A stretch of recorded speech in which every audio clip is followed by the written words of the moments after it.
We are ready. It's back again. This is one of those ongoing discoveries that our good friend Mel and Murad and Joe, now others will be coming on board. I've just been talking with Mel, and he says, the more I want to stop this, the more I want to go to other areas, the more I want to stop and do other kind of work that needs to be done. Another thing plops into my lap.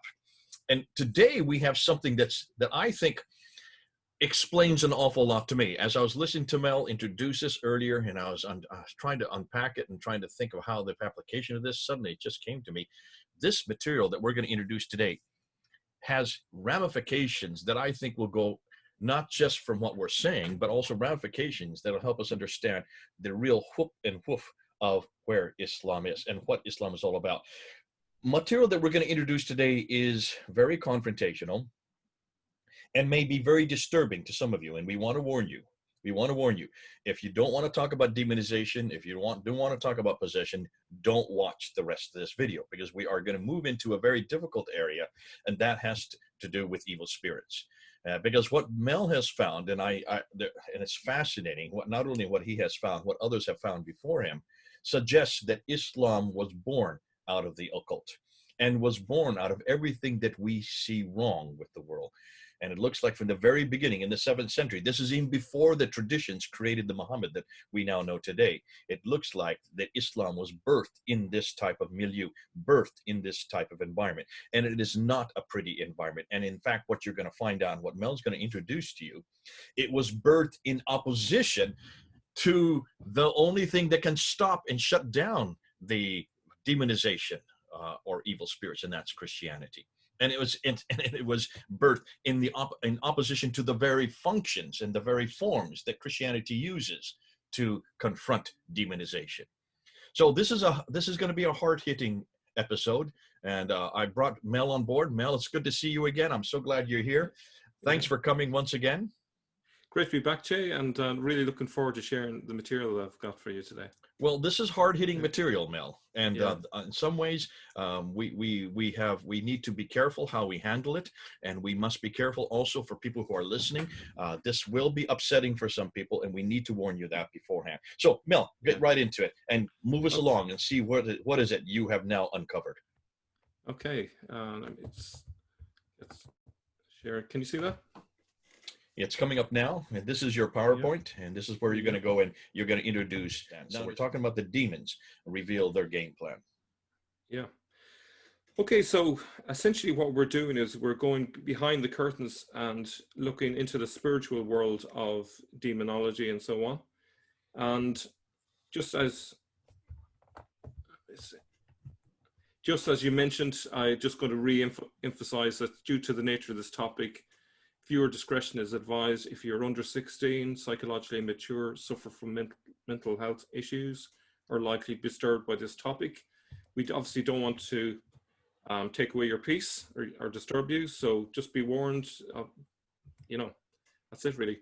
So to start off, really, what I'd like to talk about first of all is some terminology, the difference between temptation, oppression, and possession, which will be key to understanding this overall topic. So what we mean by temptation is Satan or demons lures a person into doing evil. This is something we all have experience of. We all are human beings who are tempted, but the temptation is external to us. We keep our full free will, and if we decide to give in to that temptation, that's totally on us. But we have complete control over our own bodies, our own will, etc. Now, oppression is different. It's just below full possession. Person may manifest to some degree contorting, growling, reacting somewhat negatively to sacramentals, and hence of other indications of possession. Whereas possession, in cases of full possession, we see... Let me just jump in there. When you say negatively to explain what you mean by sacramentals. Okay, so typical sacramentals are things like crosses, holy water, religious images like icons, anything that's associated with what is holy. And this is Christian sacramental. This is nothing. This is nothing that. This is not to do with ATRs are these traditional religions that you have in Africa. African Yeah. African traditional religions. This is nothing to do with things coming out of the much of the world today that would have Yeah. giddy-giddies and things like that. You're talking about Christian sacramentals. Yeah. Huge. If you could, I think that's hugely important, because this is going to have yeah. a huge impact as we move on into your talk. Yeah. Demons are, if you like, are expert theologians, and they would mock and laugh at anything that isn't truly a sacramental. So a sacramental is any object which can lead you to the holy. So these are just aids, essentially, to lead you to God. So, for example, the cross is the prime one. So it's clearly, these objects do create a reaction, because Satan and his demons hate everything that comes from Christ. Anything associated with him in any way, they are fearful of and hate. So when we talk about possession, then it's a higher degree of what we saw in number 2, the oppression. In cases of full possession, we see the demon taking over the body completely. A perfect sign of that would be supernatural strength, occult knowledge, in other words, knowledge of what is hidden, knowledge of all languages, and detecting the holy. Now, about 18 years ago, I had the sort of unique privilege of meeting an exorcist. A friend of a friend said that he was in town. I went to the church to have a conversation with him, talk about his experiences. And he shared some examples of experiences that he had gone through. There was a woman who was a housewife, for example, and was able to speak to him in Greek, and she had no prior knowledge of Greek. She had superhuman strength and attempted to actually shove him out through a window. He received lots of box and kicks from her and so on, but thankfully, through determination and prayer and so on, she was healed. So it's quite an incredible event. I'm sure most of our audience will be familiar with the movie The Exorcist. Probably few of you realize that it's actually based on a true story of a boy in America who went through a possession for months and months. The family had exhausted all the psychologists and psychiatrists and so on, and clearly there was something supernatural involved, because apparently things were levitating off the ground and so on, so it wasn't just a psychological thing. And finally, after months and months of attempts at exorcising him, within the boy, the voice of Saint Michael the Archangel speaks and says, "I am Michael the Archangel, leave him now," or something to that effect. And the boy was healed, and the boy and all his family, who weren't Christians before that, all got baptized after this event. So obviously it had a deeply important effect on them. Obviously, I'm sure most of you are aware that in baptism, a person is automatically exorcised of any evil spirits or even influence and so on. So it protects them and gets rid of any of that evil influence that they may have experienced in their life. So it's a true cleansing and a purification of the person. And this is really unique to Christianity as well, would you not say, Mel? We don't know of any other religion that has this kind of power, the Holy Spirit that can come and eradicate possession, can eradicate. And that's why Christians are protected. That's why you see many Christians holding crosses. They hold a cross for that very reason, or other icons that they choose. Yeah. Or they call upon the name of Jesus Christ. And listen, I've seen that happen in my own life. My grandmother did this. She would call in the name of Jesus Christ and throw out demons. So not everybody that's listening will understand that, and not everybody that's listening may even agree with that. Yet for those of us who have been part of Christian church and been part of Christian families for, in my case, for generations, this is nothing new.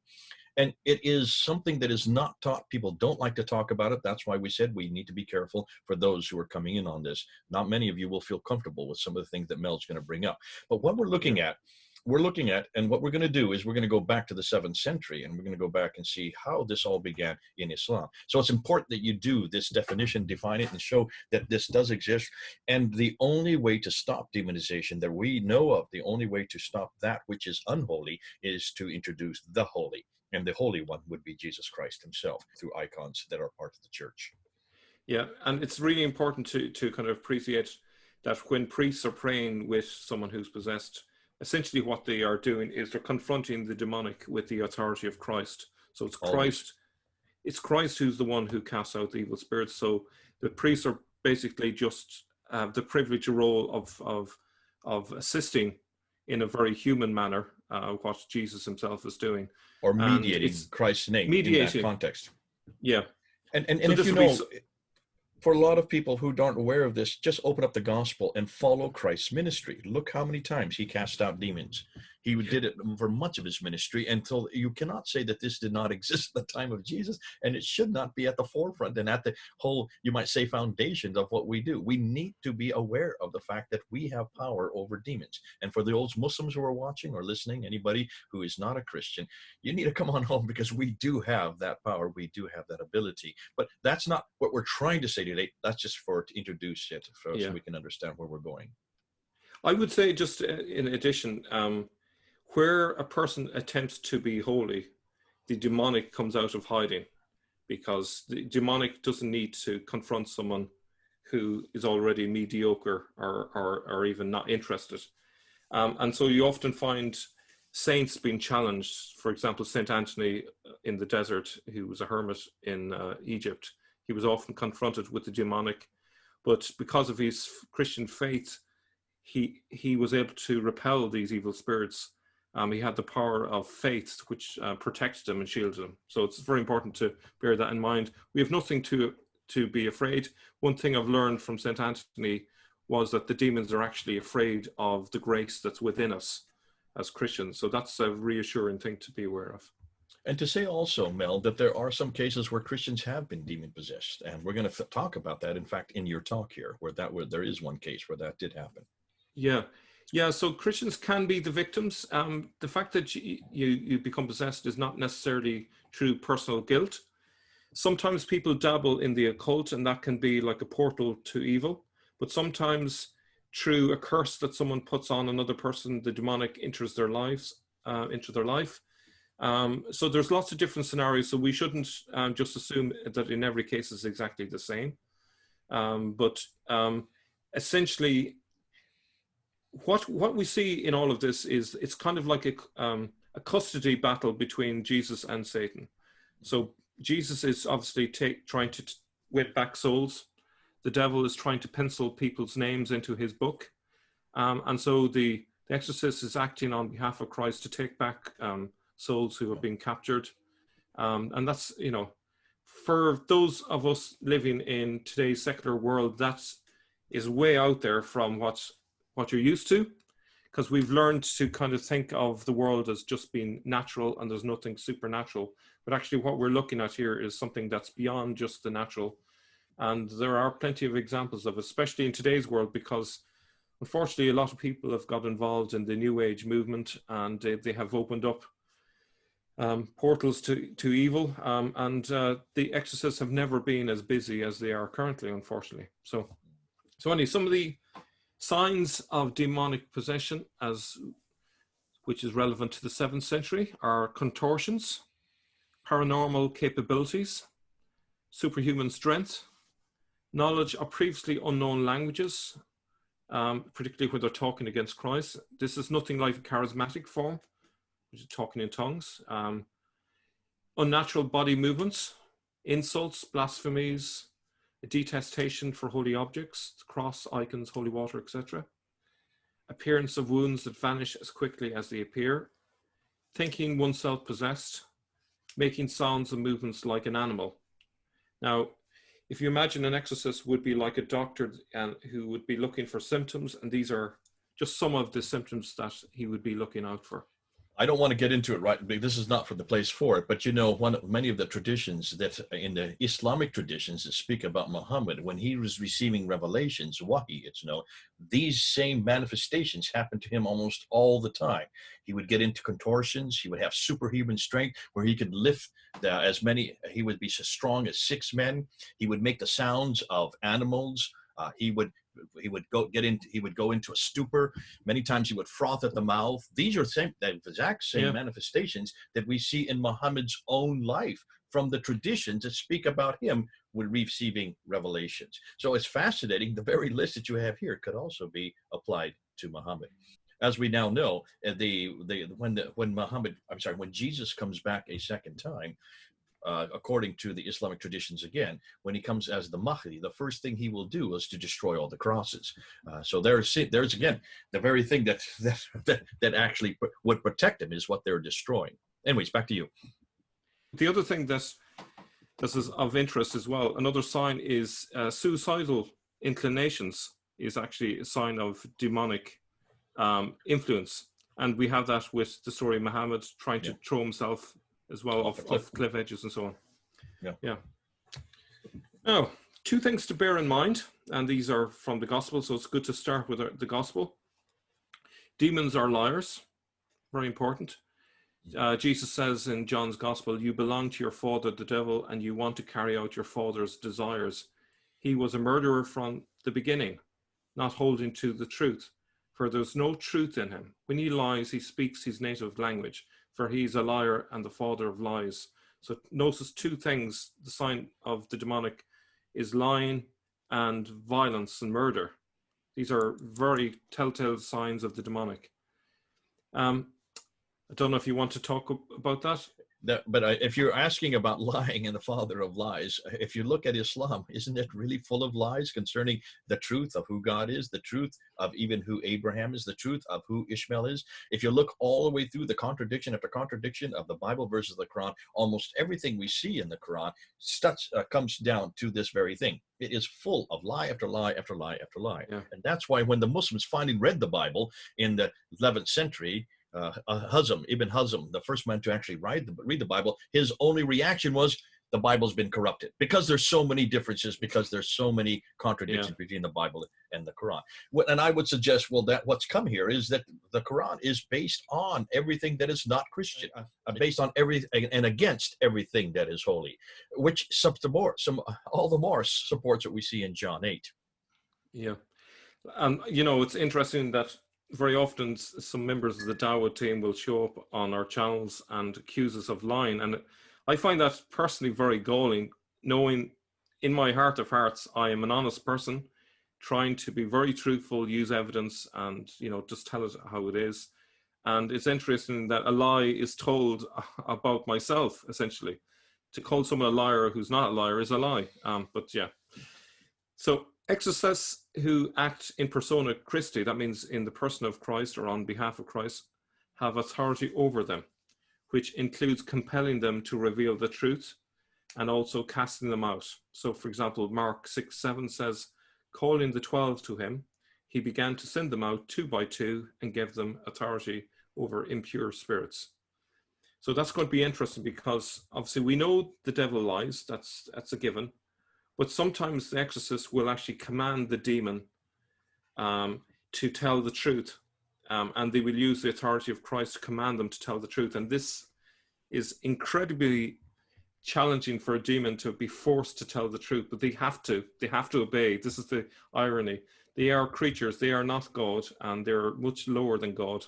And so when God forces them, they have to tell the truth. And when they do tell the truth, they reveal their game plan. And this is why this video today has been put together, so that you can all hear what the game plan is, according to the demons, revealed to exorcists in the 7th century.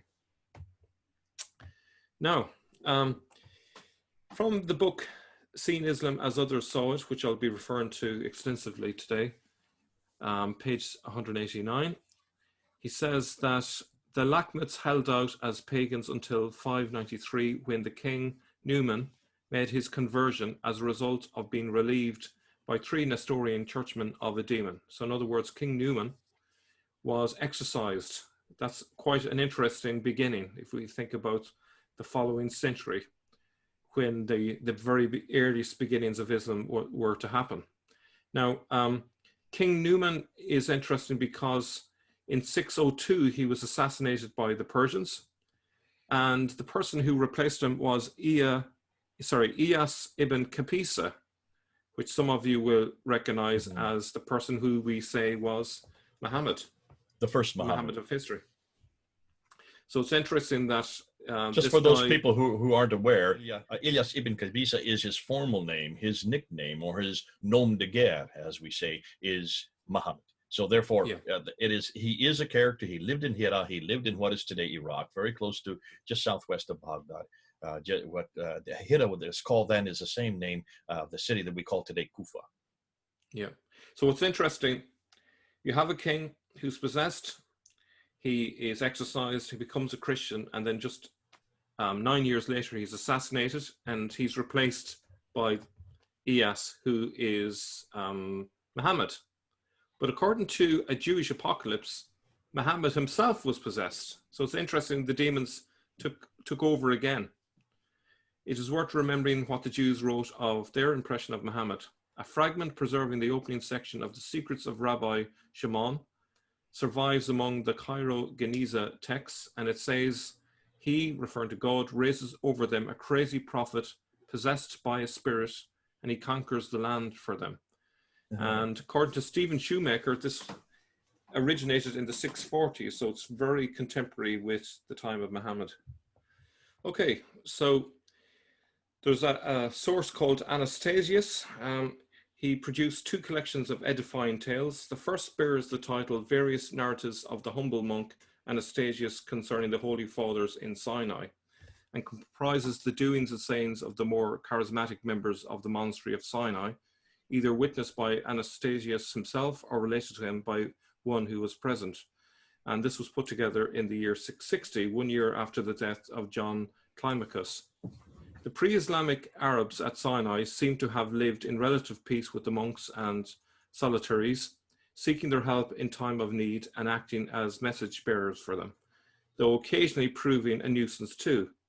Anastasius clearly does not regard, now notice here Robert Hoyland refers to them as Muslims, which is I would suggest is incorrect. What's the word that is actually would be that Anastasius would be using here? What's the word he claims him as? I would say Magaritai, yes. The Magaritai is the Greek word for it. Magre is the Syriac word for it. So really that should be Magaritai. And now let me just jump in here, because this is something that I know people have jumped on us for in the past. And we refer to Robert Hoyland. Here's his book right here. This is a great book. You should get it. And this is the first work that is done on looking and seeing what the people were saying in the 7th century, what was actually being written down. It's a big book. But what he does, unfortunately, is whenever he quotes a section, he doesn't really quote it. He just kind of summarizes a quotation, because the quotations are in Greek. You can't read Greek. Therefore, he does a summarization. And instead of writing the word Magaritai there, he puts in the word Muslim, without thinking through, no, there were no Muslims this early. There is no reference to Muslims this early. And I've heard many people come back and say, Robert Hoyland, there were Muslims. The Anastasius is referring to Muslims. No, it's Magaritai. Now, Magaritai is really the word for Hagarenes. Explain who the Hagarenes are. Well, the Hagarenes were basically Abrahamists, mostly. There was a mixed bag of them. Some of them were Christians, some were Abrahamists. They believed that they were following the ancient religion of Abraham. They mimicked the Jews in many ways. They followed the Jewish laws. They followed a lot of their customs. Some of the they look at their lineage back to Hagar. That's why their name's Hagarenes. Yeah. The name Hagar is in. Sometimes they call themselves Ishmaelites because they look at their lineage back to Ishmael. And many of the Arabs in that area saw themselves in direct lineage to Hagar through Ishmael down all the way down then to where they were today. And so when you see the word Magaritai, when you see the word Hagarene, when you see the word Ishmaelite, you're talking about the same people. And these are all Arabs. They are Abrahamists, and they are proto-Islam.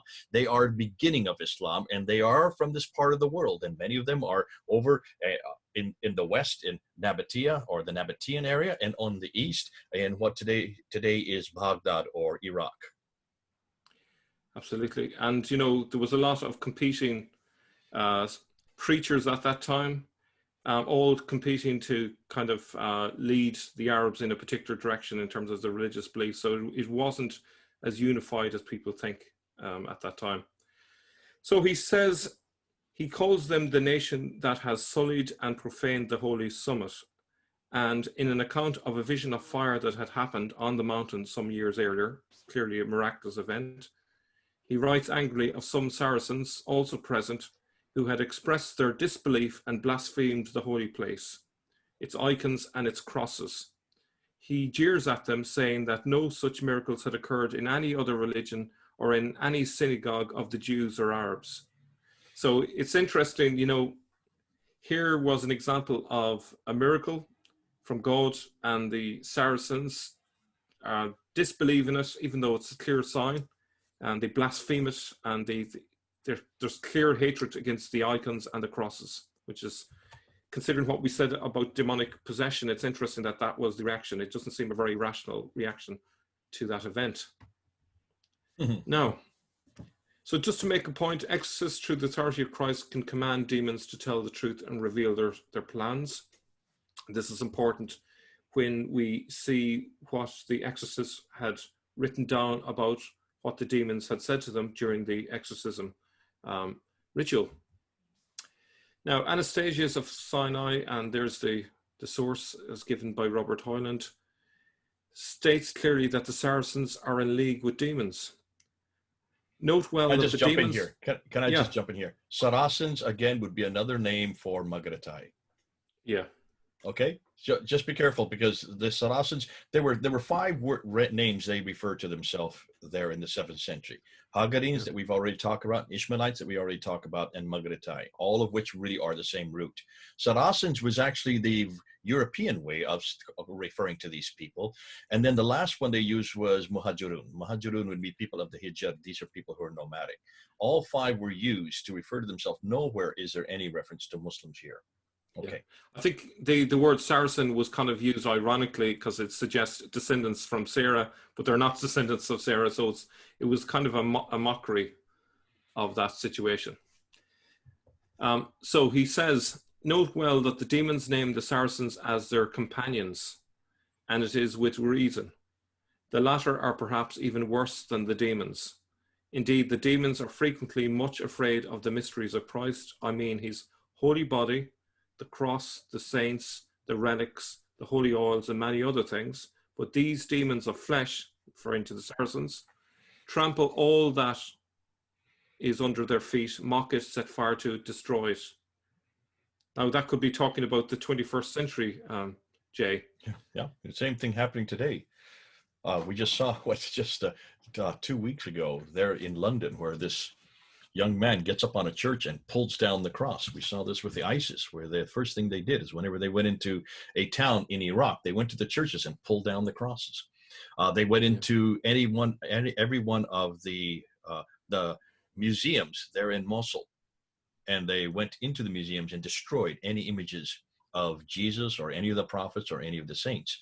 And this is typical of what's happening even today in the 21st century. So it's nothing that's new, that's been going on since the 7th century.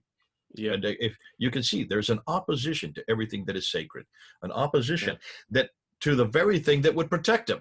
And it seems that all from the very beginning, it looks like that they were already in cahoots with the demons. Yeah. And what's interesting here is what the exorcist would tell you is that the demons themselves are afraid of these things, but they would like them to be destroyed. But to get them destroyed, they need humans to do it. And these are the people who you get. So they get these people, the Saracens, to do this. So in order to get them to do it, they have to create an ideology in which they are prepared to destroy these things. So they have, it's all connected. My sister, who lives in Turkey, had me go, and she wanted me to go look at many of the archaic places, the ancient ruins. And she said, take a look at all the churches. When you go into a church, some of them are still standing. But when you look at the icons along the walls, what's the first thing that the Muslims have done? Muslims have come and scratched off all the faces. They don't want any faces of any saints, especially a face of Jesus Christ. The very things that we want are there to protect us, they're scratching off. Because even today, and this is in the 20th and 21st century, the last 2 centuries, they've been doing this to these artifacts. So you can see where it all comes from. It all begins there in the 7th century. This is pre-Islamic. But it's obvious to me that what you're showing here is that they were in league with demonization. They were in league with anything that was anti-Christian, anything that was holy, the cross, the saints, the relics, the holy oils, all of this. They desecrated. Why? Because they, from the very hoof and hoof was, they must oppose it, without realizing the very thing they're opposing would have been their best protection. Yeah. Now, what's worth bearing in mind as well is that in Iraqi culture at the time, there was a huge emphasis on magic. They had prayer bowls, which were basically, or incantation bowls, which applied curses to different people and so on. And so you have a lot of people involved in the occult and so on. And this is why we have all of this infestation at that time in the 7th century. And it's interesting, when you go then to the 8th century, it carries on, and you have the period of the iconoclasm, which was introduced, which is again destroying the icons and opposed to the idea of the godly being depicted in pictures. So it's all part of the one hatred towards the holy. Now, he backs this argument with examples. At Damascus, a possessed man named Sartabius was told by his demon that he would be taking temporary leave of him while he accompanied the Arab army on its expedition to the Straits of Abydos of Constantinople, for our prince Satan has sent guards in order that we help our comrades the Saracens on their trip to Constantinople. So, for what it's worth, according to the demon, he was going to help the Saracens, who were the demon's comrades. So they clearly saw the mission of the Saracens as one and the same as their own mission. So the demons were interested in furthering this expedition. So it's very interesting. Now, back in 660, Anastasius had himself witnessed demons participating in the clearing work commissioned by the Magaritai, or Hagarenes, on the Temple Mount. And circa 670, a secretary at Damascus, John of Bostra, was sent on a mission by the governor to interrogate possessed girls at Antioch. And what they discover when they interrogate the possessed girls is very interesting.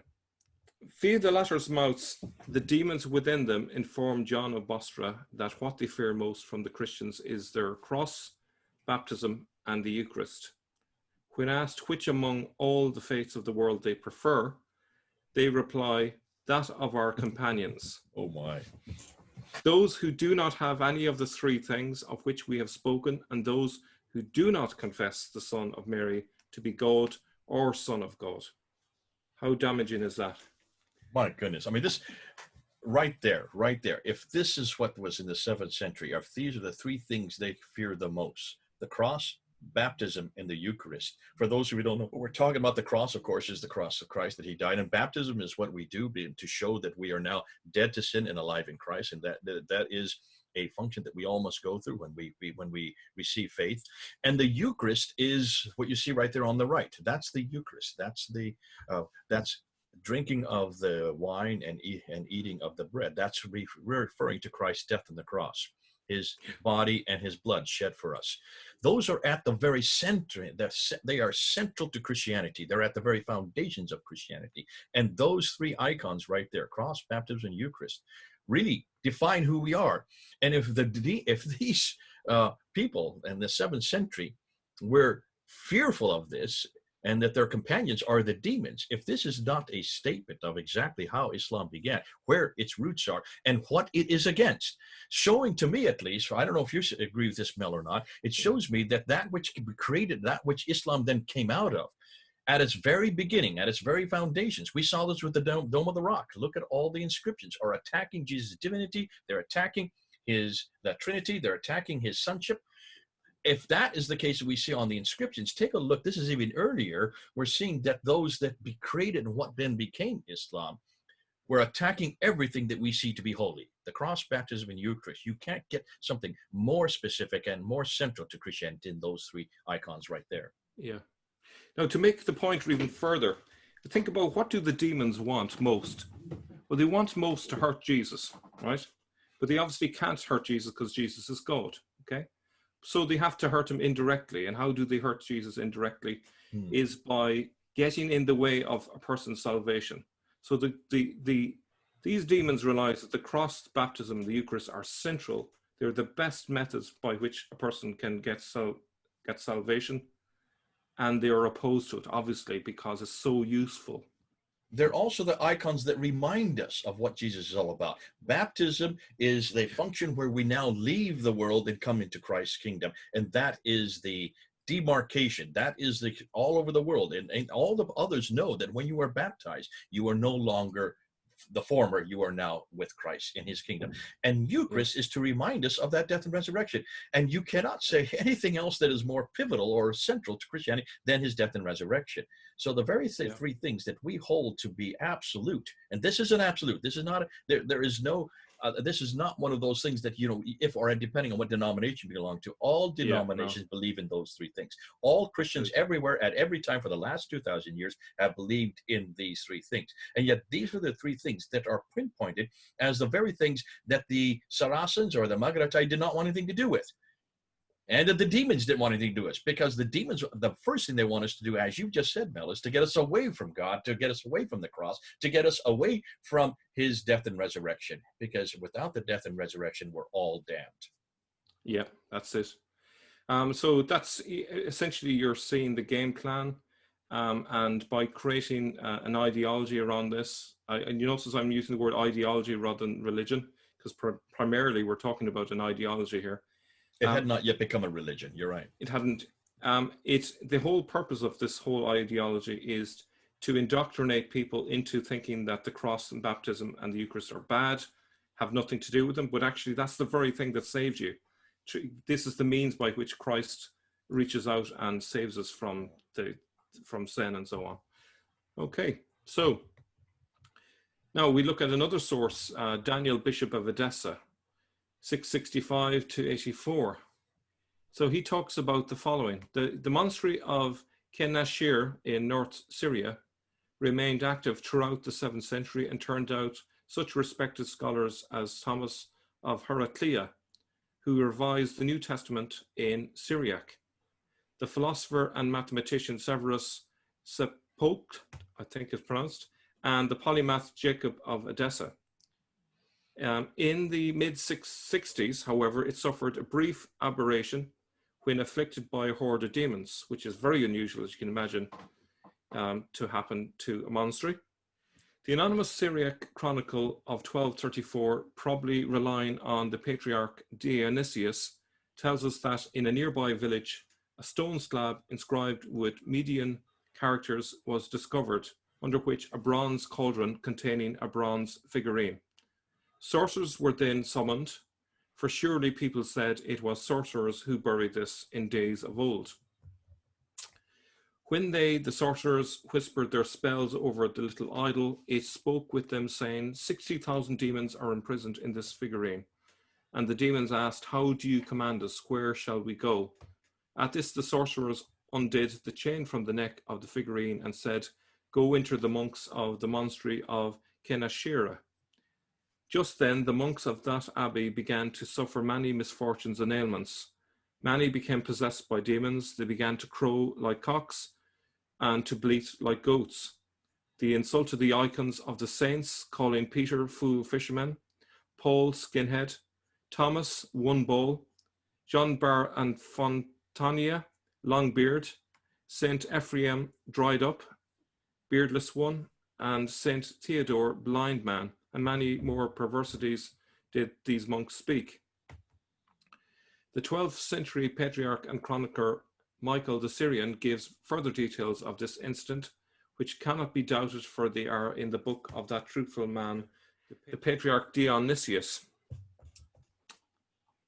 In the time of Lord Daniel, Bishop of Edessa, demons took possession of certain brothers in the monastery. The abbot sent and called upon Daniel to find some relief for those unfortunates. He told them to go to St. Jacob's and fetch the body of Bishop Severus of Samosata. They, the monks of Keshum, did not want to give him up, but under pressure they granted a part of him. So we're talking here about a relic of a saint.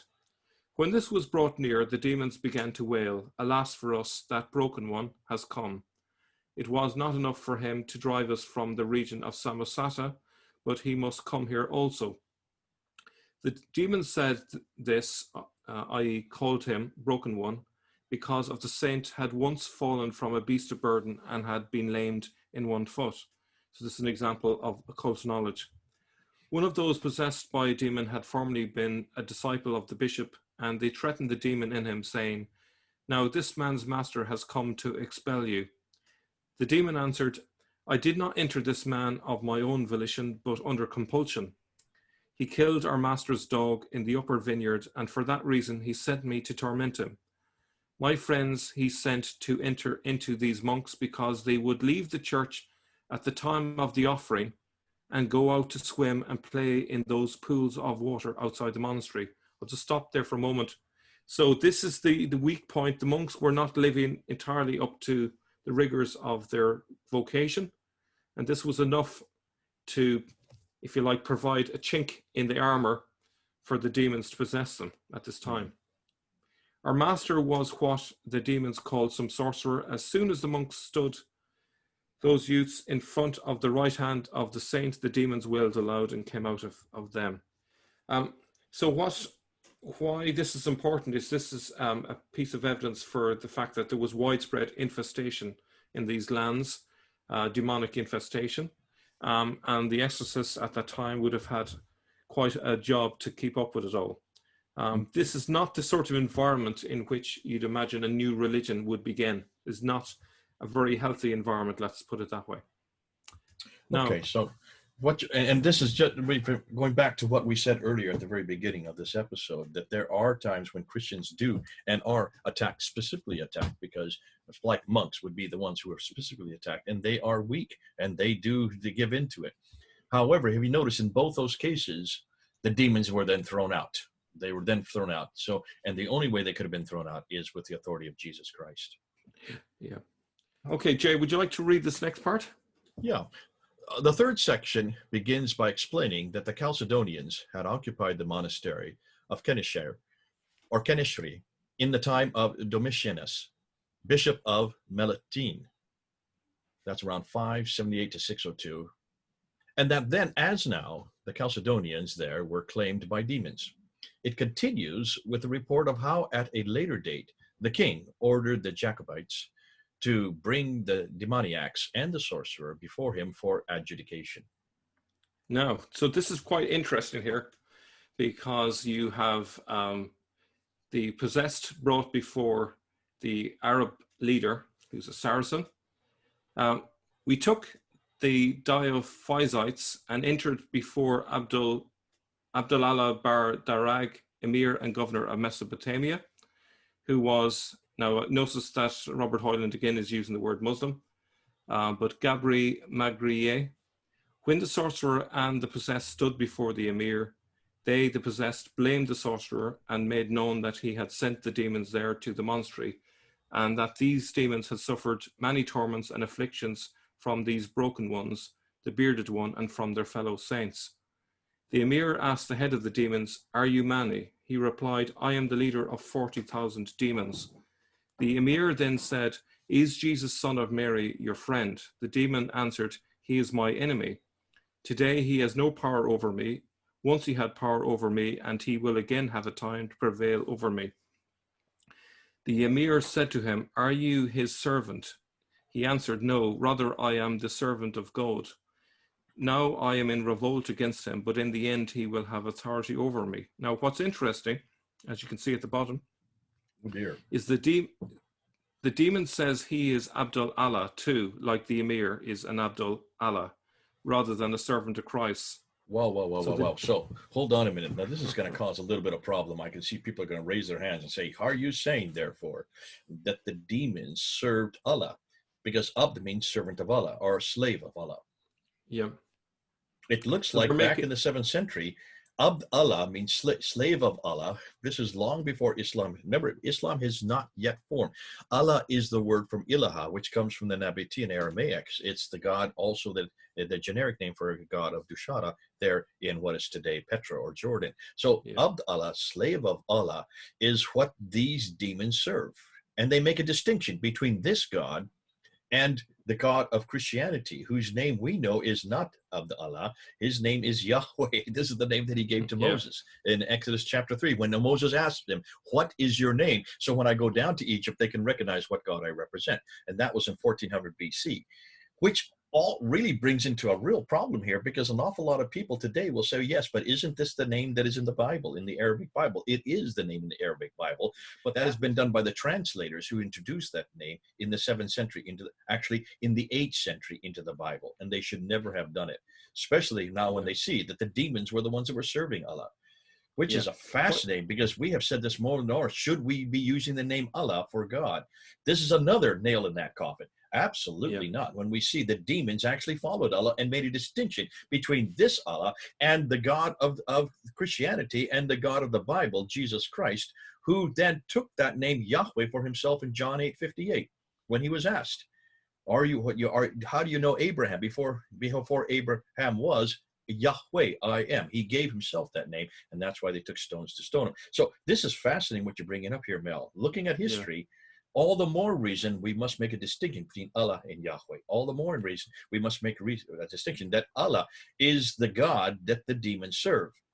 Contradistinction very clearly here from the God of the Christianity and the God of the Bible. Yeah, I think it's important to note that the word Allah here is ambiguous. So in order to define it, the demon is specifically saying it's not the God as in Jesus. So he's distinguishing himself in terms of who he serves there.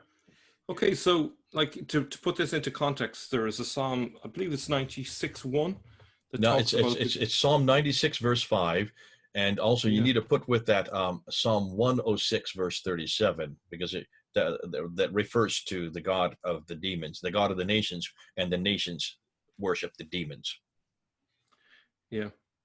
So essentially the gods which are associated with any of these pagan religions, essentially, according to the Psalms, are demons in disguise, essentially.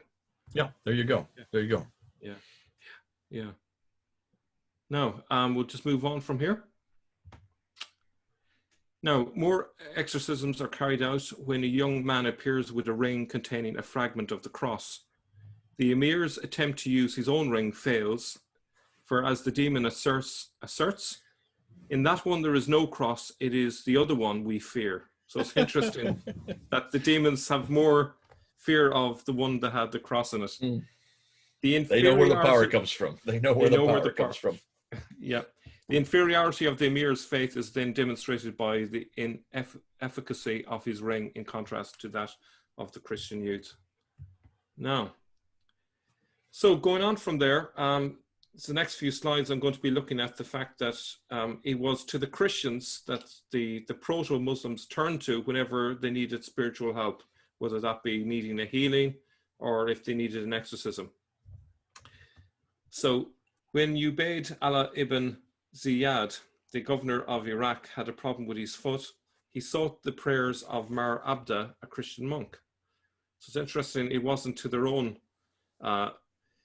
imams that they sought help. Now, another example. Similar recourse was made by Utbah, governor of Beth Garmai in Kirkuk, to Sabrisho, a metropolitan of the region, regarding 2 of his daughters possessed by demons. So you see, the Proto-Muslims are going to the Christians for help whenever they have a problem. Now, here's one that's very interesting indeed. Monks were often in a position to give useful advice since many had studied medicine at school, as was the case with Rabban Kudawi, who was able to cure and subsequently baptize a daughter of the Caliph Muawiyah. And you can see there.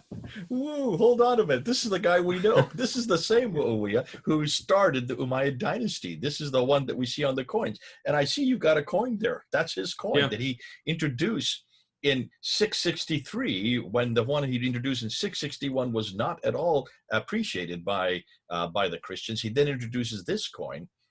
Do you see what's in the red squares?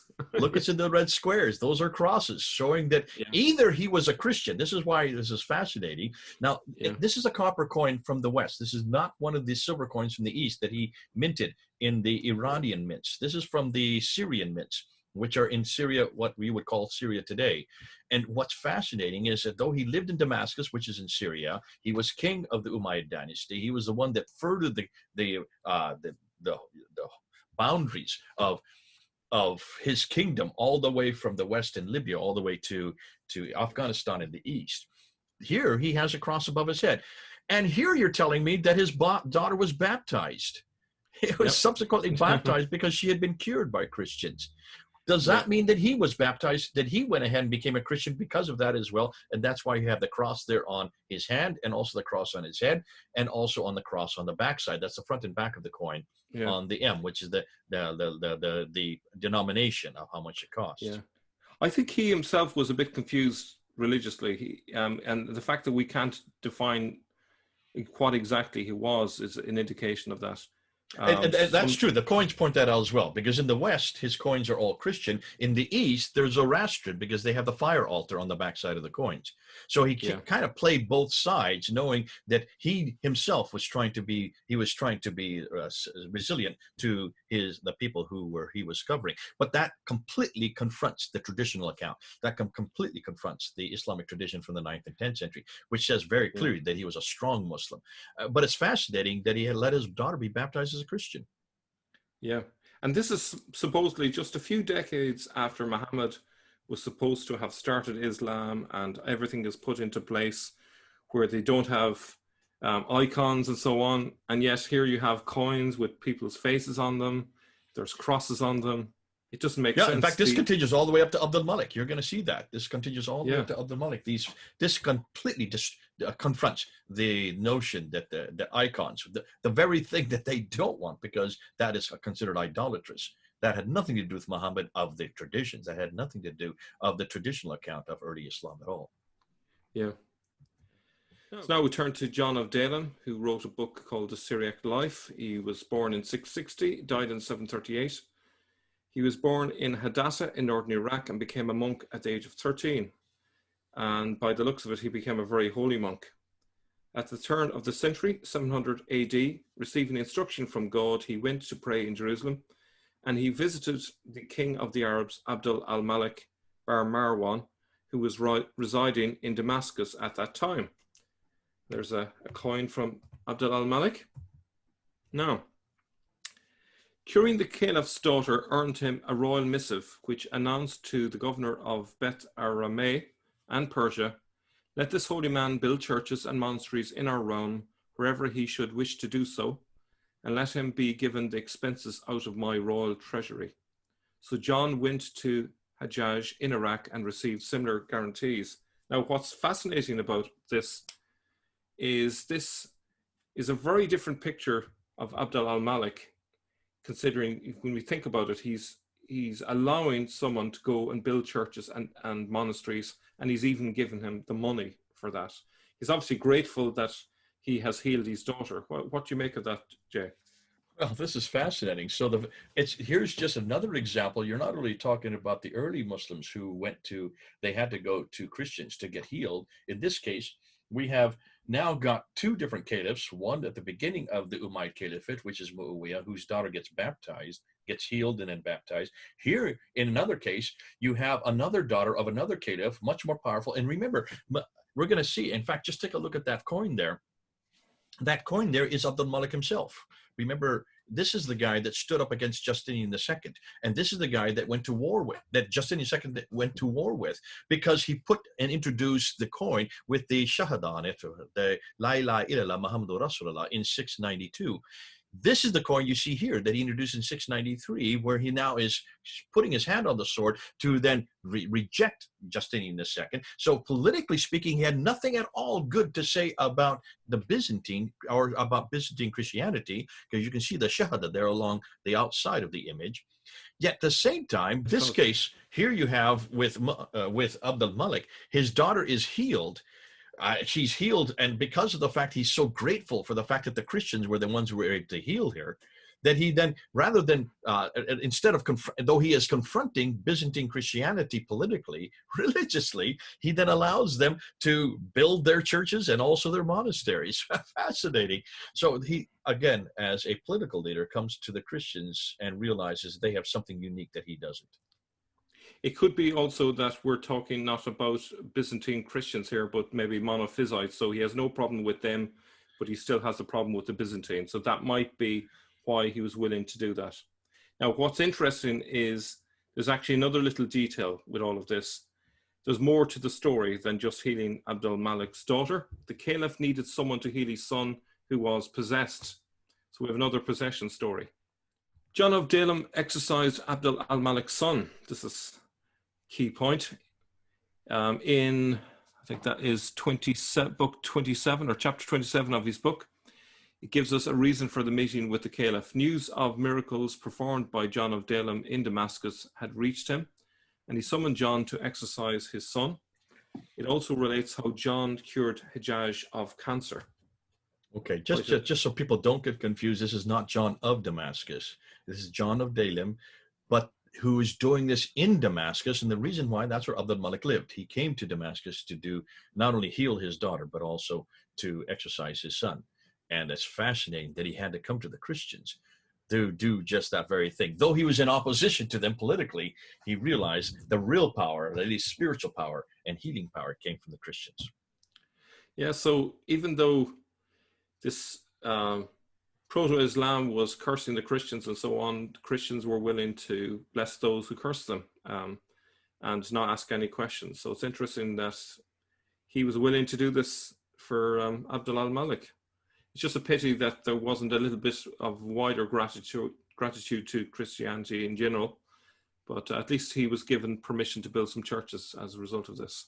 And you've got Hajjaj here as well. So go back to that slide. Hajjaj is the governor there in Iraq under Abdul Malik. He is the one that we know that actually redid the Quran and changed 11 verses in the Quran. He's also the one that introduced those first mosques called the in-between mosques in 706. From 706 on, he had about anywhere from 10 to 12 or 13 of these mosques facing that in-between. So he was very pivotal in the introduction of Islam, yet he was healed of cancer by this Christian. So fascinating. These great men of Islam that were coming into what we now know as Islam were absolutely dependent when it came to their healing and when it came to the religious matters or the powers that be against demonization. They had to come to Christians for that kind of healing.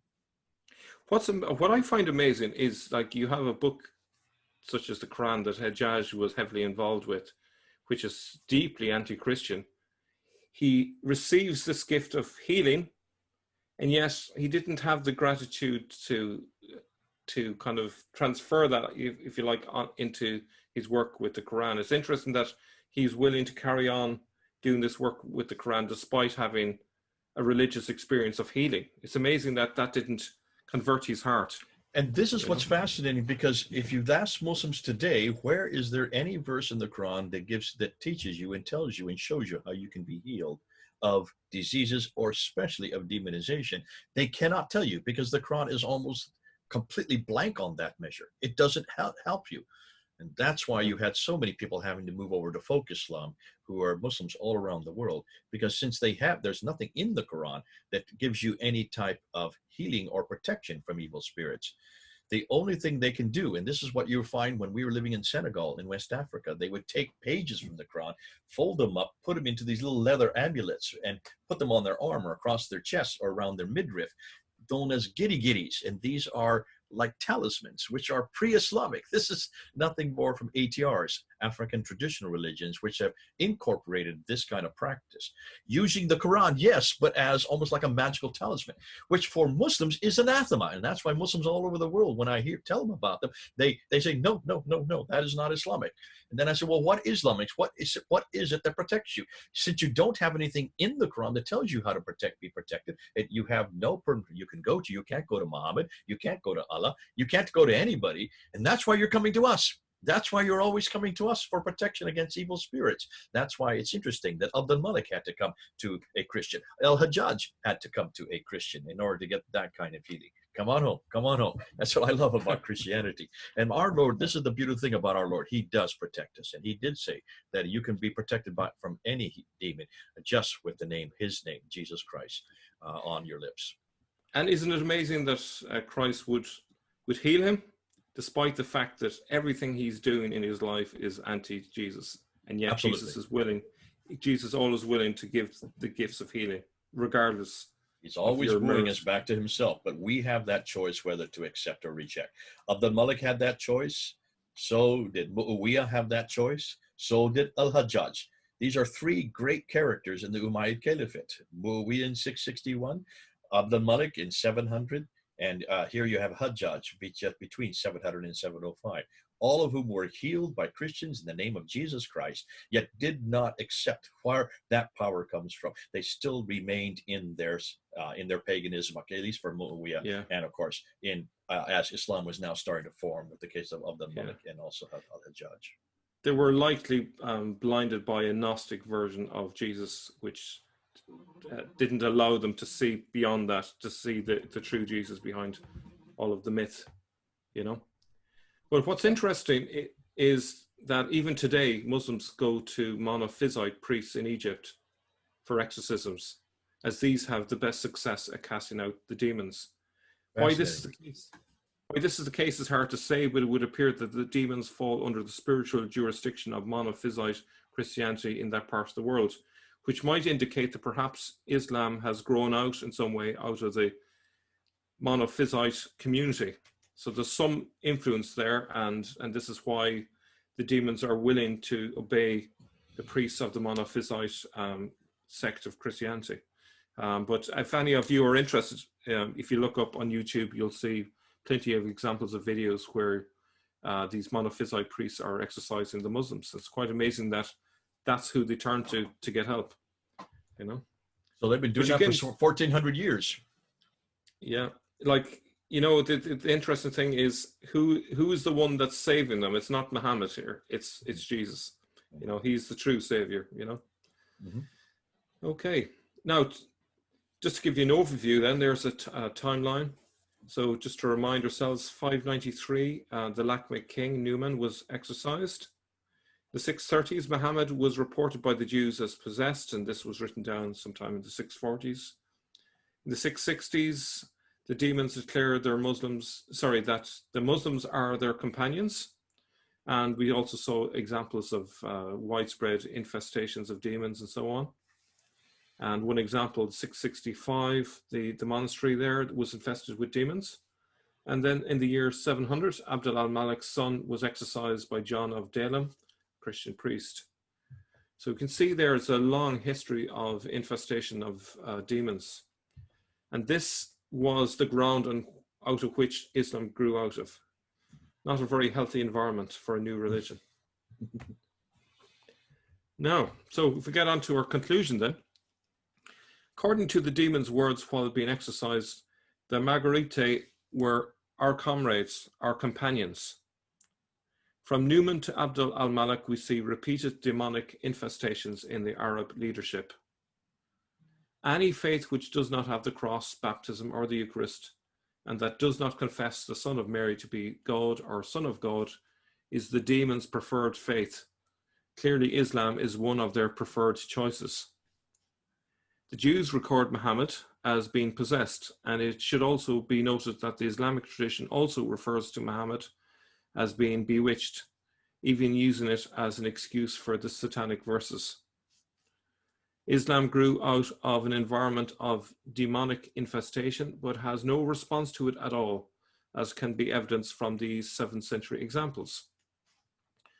Note also that this explains why much of the Islamic world today is made up of folk Islamic traditions, example, the evil eye, Fatima's hand, and Giri Giri.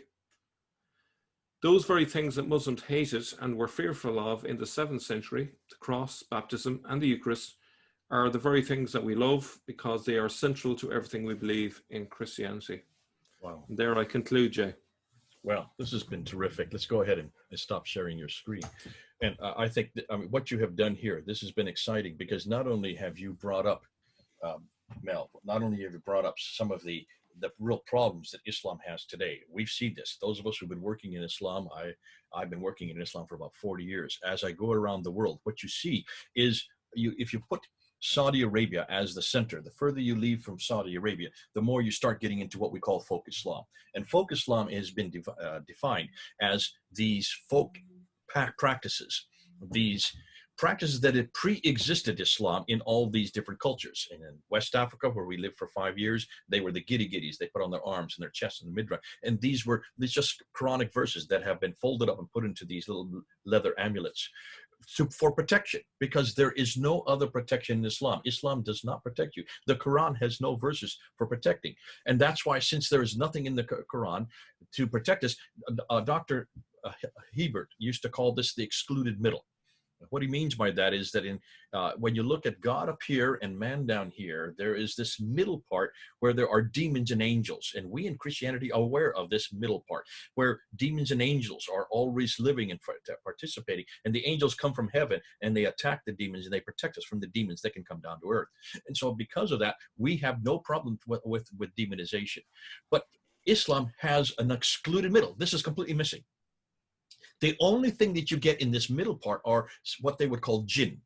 But if you ask a Muslim what jinn are, they can't even define it. Are these creatures made from fire that live on earth? Do they come? They certainly can't get into heaven. In fact, they can't even listen to heaven, because that's what these meteorites are. Every time you look in the sky, they're chasing these demons away from listening to the Quran being recited in heaven. So even the stories that have come up around it don't make much sense. But what is most important, their God, the God of Islam, is totally other, never comes to earth, is incapable of coming to earth. And since he cannot come to earth, he can't protect us. So he stays totally distant. So how are humans protected?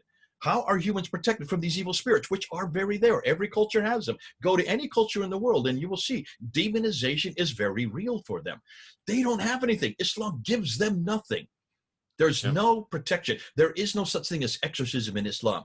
That doesn't exist, which suggests to me that if the God of Islam that I know is just made up by man, that whoever made up Islam, and you can see where we are, we know where it's coming from. When you make up a religion, you make it from human intuition and you make it with human logic. And most human logic always, if you look at all man-made religions, they always start from the premise that God is here and man is down here, and neither the twain meet. This is called the dualism that Aristotle talks about. So the Greeks were very aware of this. Now the Greeks at least had these demiurges that went back and forth between them so that God and man can have some type of communication. Islam has replaced that with what they call nabis or rasuls, these prophets, but they are very real humans. You notice none of the prophets can deal with these other beings, these evil beings that are all of us are aware of them. We know they exist. There's demons. And so you can see Muhammad could not deal with them. See how he received his revelations, his wahi. He was full of demonization. There's enormous amount of demon manifestations, possession, frothing at the mouth, falling on the ground, having his feet so heavy there, it's like 6 men couldn't lift them up, hearing hearing buzzing of bees, the ringing of bells, falling into a fit. This is demonization, folks. There's no other way to put it. Yet when you look at the description in the traditions, the 9th and 10th traditions of him receiving revelation, this is exactly how he received revelation. Now, here's what's fascinating. In the 7th century, what you're telling me, Mel, that in the 7th century, they knew that demons existed. They knew that there was a problem here. And so those who actually are beginning and starting and rejecting Christianity, they didn't want anything to do with Christianity. They also were part of this demon process. It looks like the demons were the ones that were controlling those who created Islam as we know it. Because when you see them refer to them all the time, what do they always say? We want nothing to know with Jesus Christ. We want nothing to do with the cross. We want nothing to do with the Eucharist. We want Eucharist. We want nothing to do with baptism. The very 3 things that are the function of Christianity, they have rejected. And it is these people, these Hagarenes, these Magaritai that you're always talking about. The Magaritai went to that side rather than the other side. The other side are the Christians, who are very much part of the gospel, very much part of Jesus Christ, very much part of the Eucharist and baptism, and also the cross. And the cross has always been our standard, hasn't it? Since the very beginning, for 2,000 years, we've always held the cross. Isn't it interesting that Islam at its very beginning rejected the cross, rejected baptism, rejected the Eucharist, rejected any icon that had to do with Jesus Christ, and instead went to the demonization? So Islam, what you're saying, Mel, this is a huge thing you're saying. You're saying from the very foundation of Islam, it was based on demonology. It was based on demonization. That's a huge thing to be claiming. But you brought it up, and what you did is you went up and you showed historical reference after historical reference. You went here to Anastasius in 660, who then even refers to them that he's talking about the Magaritai, mocking the sacraments. There's a choice that was made. So from the very beginning, these Magaritai, who then became Muslims, these Magaritai, who are the Saracens, these Hagarenes, these Ishmaelites, who are, yes, they are part of the line of Abraham, but they are mocking the sacraments. They have nothing to do with the sacraments. They made a choice from the very beginning. And remember, whatever you start with, it lays the foundation with what is to come later. So they're starting with this rejection of Christianity. They're restarting with the rejection of Jesus Christ. They're restarting with the rejection of his cross, and they're restarting with rejection of the Eucharist, which is body, bled, and shed for those of us who love him. I just want to jump in there to make a point. An awful lot of the reason why some Muslims are afraid to leave their religion is they're being brainwashed into thinking that if they do, they will go to hell. And what I hope they get from watching this video is the realization, actually, the opposite is true. That, you know, the demons themselves are not suggesting that Islam is an opponent to their plans, but very much their comrades. And this should worry you. If the demons think this is their preferred religion, this is their preferred faith, that should be a warning sign. That should be a red flag for Muslims out there. That should be your reason to leave Islam. You brought Anastasius up, and you've also brought Daniel of Edessa. Beautiful. Because you're saying in the 7th century, this is where it all began. It all began in the 7th century. It all began with Anastasius' writings. He writes about this, and he notices this. Daniel of Edessa, he's talking about the fact that these monks suddenly get possessed. And they get possessed because, as you said, the people who are the demons attack the most tend to be those who are in powers of authority on Christianity. That's why they're attacked. So we can understand it. So be aware of the fact, you Christians who are getting into this kind of work, you are going to be attacked. However, look and see that they were all then protected by the name of Jesus Christ. They were all then protected by the fact that the Holy Spirit came down and confronted. And then you brought in John. Before you brought in John of Dalen, you also went to Muawiyah, and you showed how the beginning of the Umayyad Caliphate. Now that is historical. We don't have a problem with it because he's on the coins. He's written about in the inscriptions. There's lots of references to him. Yes, we're coming to power in 661. He is the first of the Umayyad Caliphates, and he is the one who has a daughter who is baptized. He is the one that has crosses on his head and also on the orb. There on the coins, proving that in the West, at least, he was a Christian. In the East, he would have been a Zoroastrian. But it's fascinating that his daughter is baptized because of the fact that she is eradicated by demonization by the Christians. Let's jump now into 692, because in 692, you have Abd al-Malik, the most famous of the Umayyad Caliphs. He is the most powerful of all of the Umayyad Caliphates. He's part of the Marwan family, comes to power in 685. And in 692, he is confronting the Justinian II, the Byzantine Empire, politically.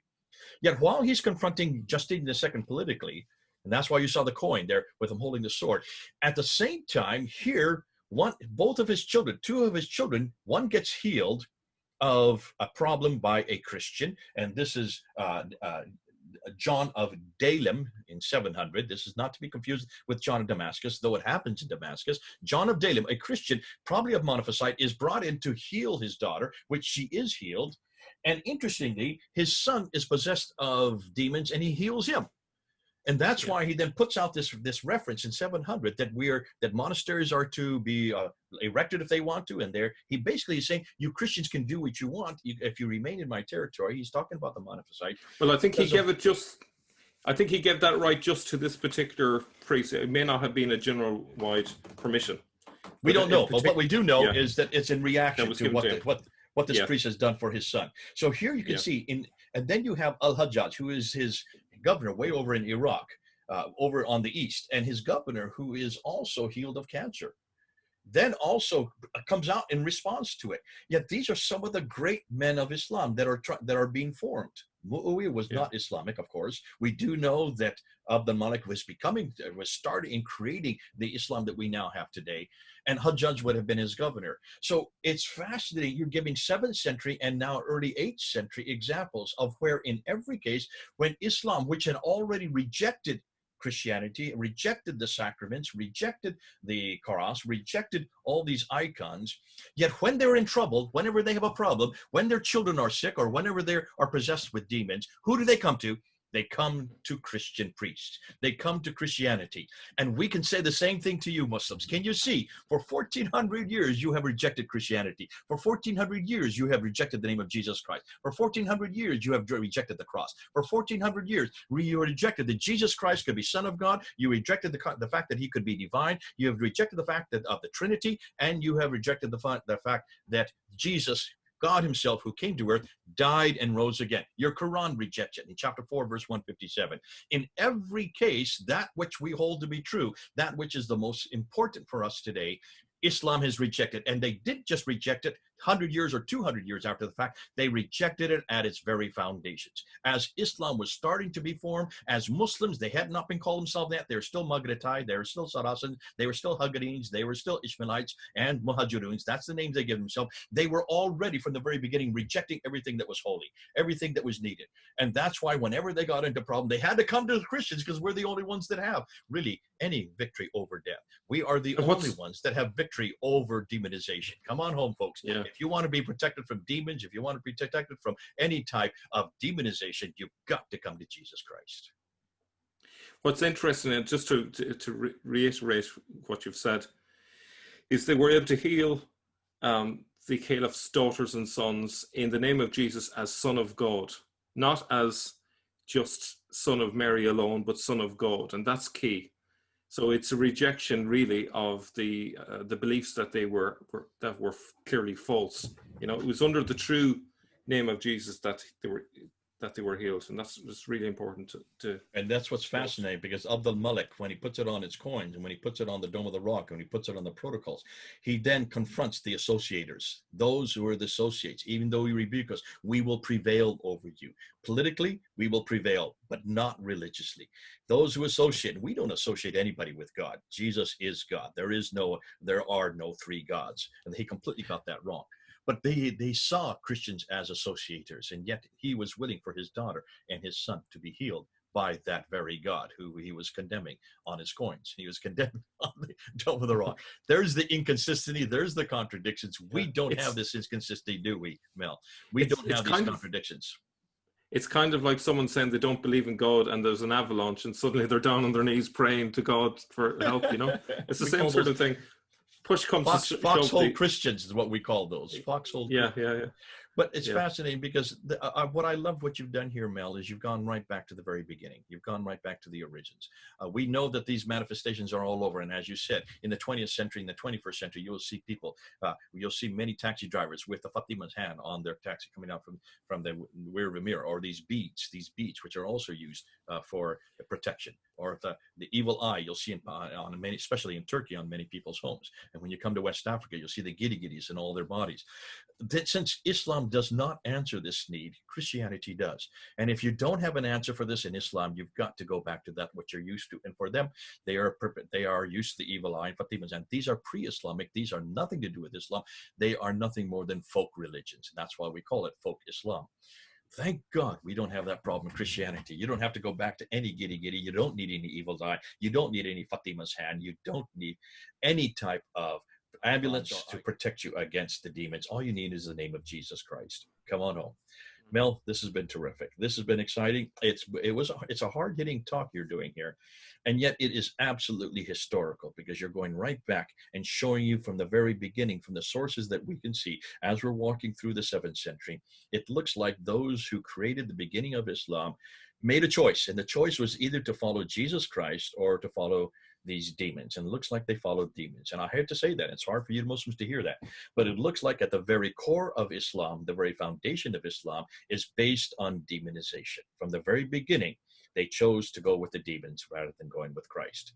You have the same choice. You can either stay with the demons, or you can come home to Jesus Christ. Why don't you come on home? We'd love to have you. It'd be great to introduce you to the real power of Jesus Christ. You won't ever have to fear about walking in the nights again. You won't ever have to fear of being demonized, because as long as you have Christ, what he did on the cross, that's why the cross is so powerful. That's why that young man tried to pull off the cross off that church just 2 weeks ago there in London. That's why ISIS, the first thing they did was to destroy the crosses. That's why even your traditions say that when Messiah comes again, the first thing he's going to do is destroy the crosses. You have such a fear of the cross, and yet it is the cross, the symbol of what Jesus did for us, dying and rising again, that is at the foundation of everything we believe. And you need to believe that as well. Come on home. God bless you. Thanks, Mel. This has been fun. This is going to be a hard-hitting one. I think hopefully that really anybody who then hears how Islam began will realize that Islam has not changed in 1400 years. They are still possessed by demons. And I make no apologies for what I say, but they don't need to be. Come on back to the power of Jesus Christ, his name, and his death and resurrection on the cross. God be with you.